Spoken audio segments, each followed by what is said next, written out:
विपक्ष हुआ पानी पानी। योगी जी ने तालिबान समर्थकों को भी चेताया। कैराना पहुंचे मुख्यमंत्री योगी आदित्यनाथ विपक्षी दलों के मंसूबों पर पानी फेर गए हैं। योगी जी का दमदार अंदाज जनता को काफी पसंद आया। मुजफ्फरनगर दंगे के जिम्मेदार हो या कैराना के मारीच और सुबाहू की जुगलबंदी, योगी जी ने जनता को नए और पुराने हालातों से रूबरू कराते हुए विपक्षियों को जमकर आड़े हाथों लिया। जनता को प्रदेश की कानून व्यवस्था और रामराज के जरिए योगी जी प्रभावित करते दिखे।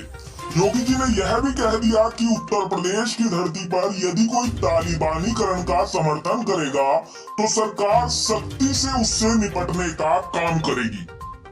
मुजफ्फरनगर का दंगा रहा हो या फिर कैराना का पलायन,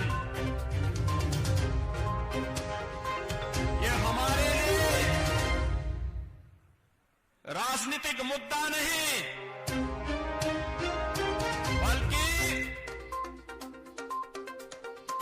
प्रदेश और देश के आन मान और शान पर आने वाली आंच का मुद्दा रहा है।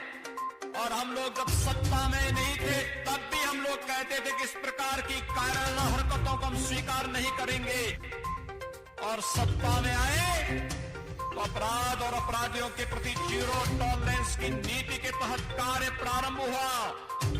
कभी कैराना कस्बे में यहाँ के व्यापारी और यहाँ के नागरिकों को पलायन करने के लिए मजबूर करने वाले अपराधी आपने विगत 4.5 वर्ष के अंदर देखा होगा स्वयं पलायन करने के लिए मजबूर हो गए। किसी अपराधी और किसी माफिया की हैसियत नहीं कि वो सिर उठा करके सड़कों पर चल सके, धमकी की बात तो दूर, और सड़कों पर चल सके।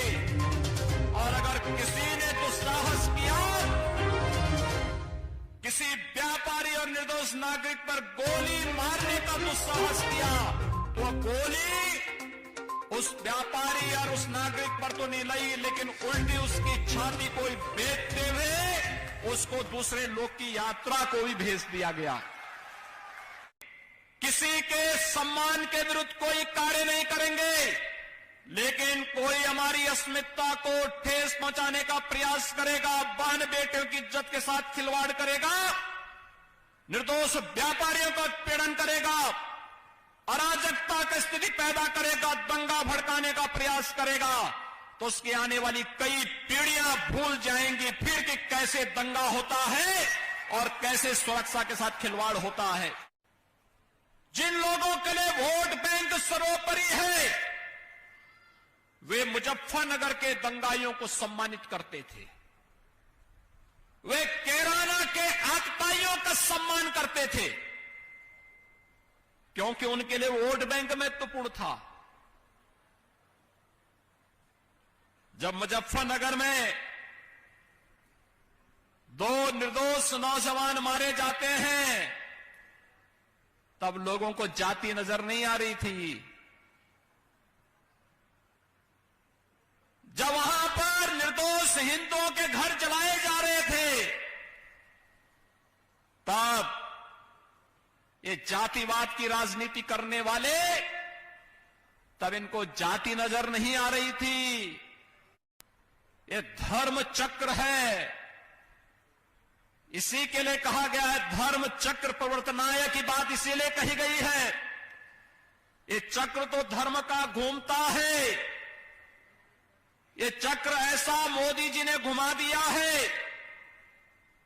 जो लोग कल तक मंदिर जाने में संकोच करते थे, आज उनका टीका इतना बड़ा लगता है, तिलक इतना बड़ा लगाते हैं कि जैसे यही सबसे बड़े हिंदू हैं। प्रदेश के अंदर सरकार ने 4.5 वर्ष में सरकार कैसे चलनी चाहिए यह भी करके दिखा दिया। पहले इन नौजवानों को झूठे मुकदमों में फंसा करके इनकी जिंदगी को तबाह करने का कार्य होता था। मुझे याद है हमारे विधायक और सांसदों के खिलाफ झूठे मुकदमे दर्ज किए गए थे। बाबू हुकुम सिंह जी के खिलाफ, इतने वरिष्ठ नेता के खिलाफ। श्री सुरेश राणा के खिलाफ, दरबारों के खिलाफ, श्री संजय बालियान के खिलाफ छोटे मुकदमे दर्ज किए जाते थे, प्रताड़ित किया जाता था, महीनों महीनों इन्हें जेल में डाला जाता था, दंगाइयों को मुख्यमंत्री के आवास में बुलाकर के सम्मानित किया जाता था। ये जो किसानों की बात करते हैं, इनसे पूछे तुम भी तो सत्ता में थे, तब किसानों का कर्ज माफ क्यों नहीं हुआ? हमारी सरकार ने 36,000 करोड़ का 86 लाख किसानों का कर्ज माफ किया। आपके सामने जनपद के भी हजारों किसान थे। प्रधानमंत्री मोदी जी ने 10 करोड़ किसान, 12 करोड़ किसानों को देश के अंदर प्रधानमंत्री किसान सम्मान निधि दिया। 6,000 रुपए सालाना हर किसान के खाते में बिना किसी सिफारिश के। ये पैसा कांग्रेस के समय में, सपा के समय में, बसपा के समय में, अन्य लोगों के समय में क्यों नहीं आ पाया?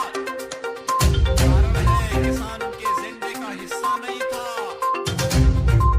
किसानों को भुनाना तो चाहते थे, लेकिन उन लोगों ने कभी भी उनके हितों के लिए ईमानदारी पूर्वक कार्य नहीं किया।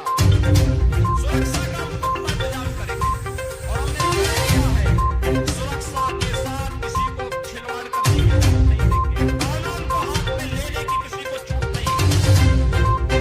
सुरक्षा सबको,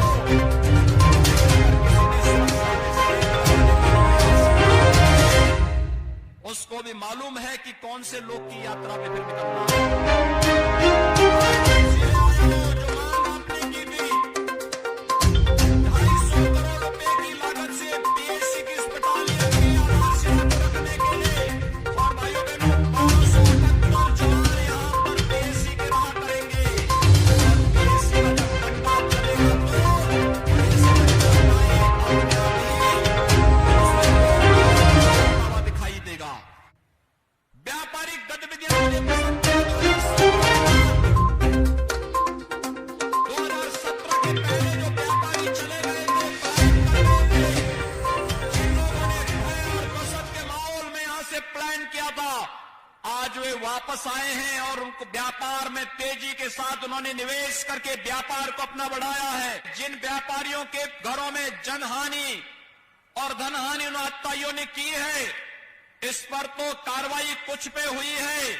अगर इसके बाद भी कोई बचा है तो उसको भी छोड़ा नहीं जाना चाहिए।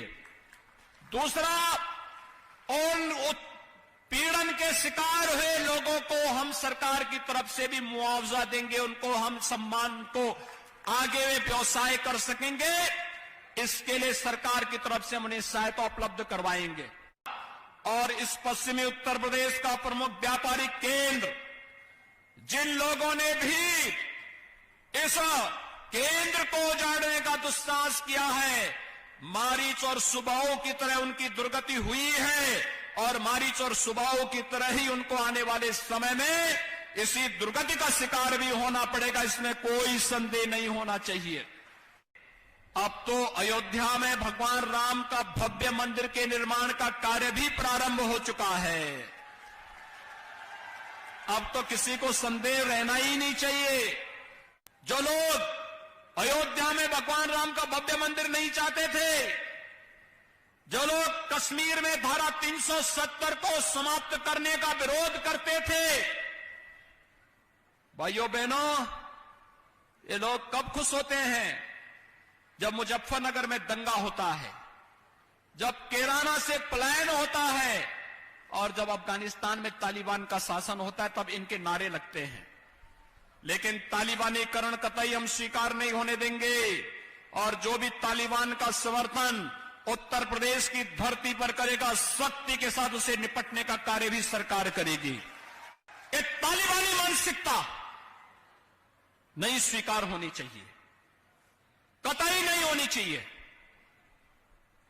ये मध्य युग में समाज को ले जाने की कुत्सित चेष्टा है, जो बहन और बेटियों के जीवन को पूरी तरह नारकीय बनाता है, नागरिकों के मौलिक अधिकारों का हनन करता है, और जो केवल और केवल एक मजहबी जुनून के साथ जीते हैं, वे लोग इस तालिबानी कुकृत्यों का सौंदर्य